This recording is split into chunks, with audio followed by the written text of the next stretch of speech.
Next topic is let us revisit hydrogen atom. Hydrogen atom के बारे में हमने पढ़ रखा है। हाइड्रोजन एटम में क्या होता है, न्यूक्लियस होता है, न्यूक्लियस में प्रोटॉन होता है, प्रोटॉन के अराउंड इलेक्ट्रॉन ऐसे घूम रहा है। अगर इलेक्ट्रॉन ऐसे घूम रहा है, इलेक्ट्रॉन नेगेटिवली चार्ज है, this electron rotation constitutes A current in this direction. इस करंट के वजह से एक डाइपोल मूवमेंट होगा न्यू। आई की वैल्यू कितनी होगी, वी हैव डिस्कस दिस। आई की वैल्यू जितना चार्ज पास कर रहा है divide by time period EV/2πr। और magnetic dipole moment bore magnetron के बराबर आया था, इसकी वैल्यू कितनी होगी, कांस्टेंट होगी ग्राउंड स्टेट में EH/4πm।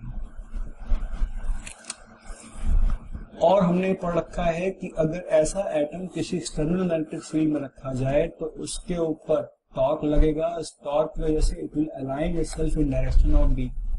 अगर ऐसे एटम को हमने एक्सटर्नल मैग्नेटिक फील्ड B में रखा तो ये रोटेट होके ऐसा सीधा हो जाएगा सच दैट इसका न्यू और B आपस में दूसरे को अलाइन कर लें।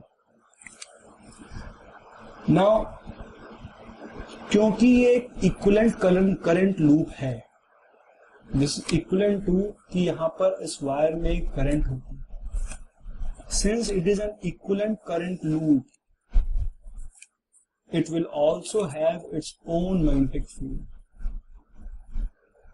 मतलब एक ऐसा हाइड्रोजन एटम स्पेस के किसी पॉइंट पे अपने पे किसी पॉइंट पर खुद की फील्ड भी क्रिएट कर रहा होगा। क्यों? क्योंकि एक्चुअली में जो हाइड्रोजन एटम के अराउंड इलेक्ट्रॉन घूम रहा है, this is equivalent to a current. अगर एक छोटे से लूप में करंट ट्रेवल कर रहा होता तो उसके आसपास किसी पॉइंट पर मैग्नेटिक फील्ड होती।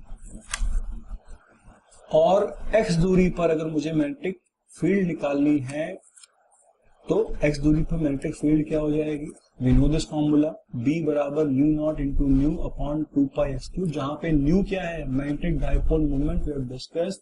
और हाइड्रोजन एटम के लिए न्यू की value EH/4πm Bohr magnetron. Further ये फॉर्मूला हमेशा ट्रू होगा। क्यों? क्योंकि जो हाइड्रोजन एटम का रेडियस होगा वो हमेशा बहुत छोटा होगा एज कंपेयर टू डिस्टेंस जिस पॉइंट पर हम मैग्नेटिक फील्ड निकाल रहे हैं। So x will always be very very greater than r। This formula will always be true, mu naught into mu upon 2πx3। thus हर hydrogen atom will create magnetic field at every point in space. क्योंकि hydrogen atom is nothing but an equivalent current loop, तो किसी भी hydrogen atom की वजह से इस point पर कुछ ना कुछ मैग्नेटिक फील्ड जरूर होगी। मैग्नेटिक फील्ड अगर हम सेंटर पे फाइंड करें, सेंटर पे फाइंड करने के लिए न्यू नॉट I/2r का फॉर्मूला यूज कर सकते हैं, या simply we can put x = 0 in that formula, mu naught I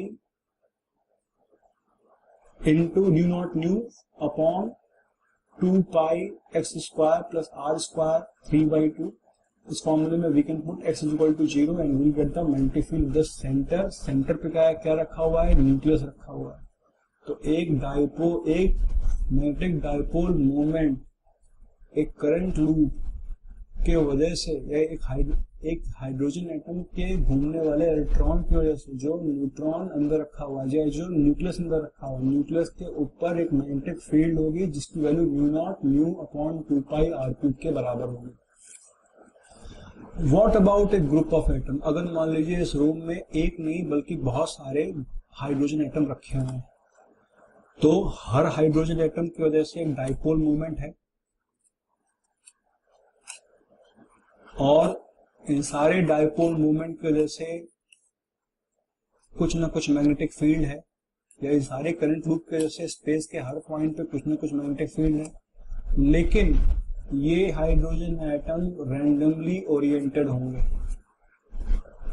और इनकी सारी मैग्नेटिक फील्ड किसी भी पॉइंट पर अगर मैग्नेटिक फील्ड निकालें इन सबके वजह से, तो नेट मैग्नेटिक फील्ड किसी भी पॉइंट पे इफेक्टिवली 0 के बराबर हो रही होगी। तो अगर ये हाइड्रोजन एटम रैंडमली ओरिएंटेड हैं तो स्पेस के किसी भी पॉइंट पर हम मैग्नेटिक फील्ड नहीं दे सकते। लेकिन अगर सिर्फ एक सिंगल हाइड्रोजन एटम को हमें देखना हो, उस सिंगल हाइड्रोजन एटम की वजह से यस किसी भी पॉइंट पर स्पेस में मैग्नेटिक फील्ड होगी, लेकिन एक ग्रुप ऑफ हाइड्रोजन एटम की वजह से स्पेस के किसी भी पॉइंट पर मैग्नेटिक फील्ड नहीं होगी। रीजन बीइंग कि ये मैग्नेटिक फील्ड इन सारे हाइड्रोजन एटम्स की वजह से एक दूसरे की मैग्नेटिक फील्ड की वजह से कैंसिल जा रही होंगी। B due to each will be in random direction, तो net field will become equal to you. अब अगर किसी तरीके से इन सारे हाइड्रोजन एटम को हम अलाइन कर दें सेम डायरेक्शन में, तब क्या होगा? अब मैग्नेटिक फील्ड कैंसिल नहीं हो रही होगी। Now this will act as a magnet. Will discuss this later on. What if all the magnetic field is in same direction? इसके बारे में सोचिए, इसको हम डिस्कस करेंगे once we discuss about magnetic dipole movement in detail.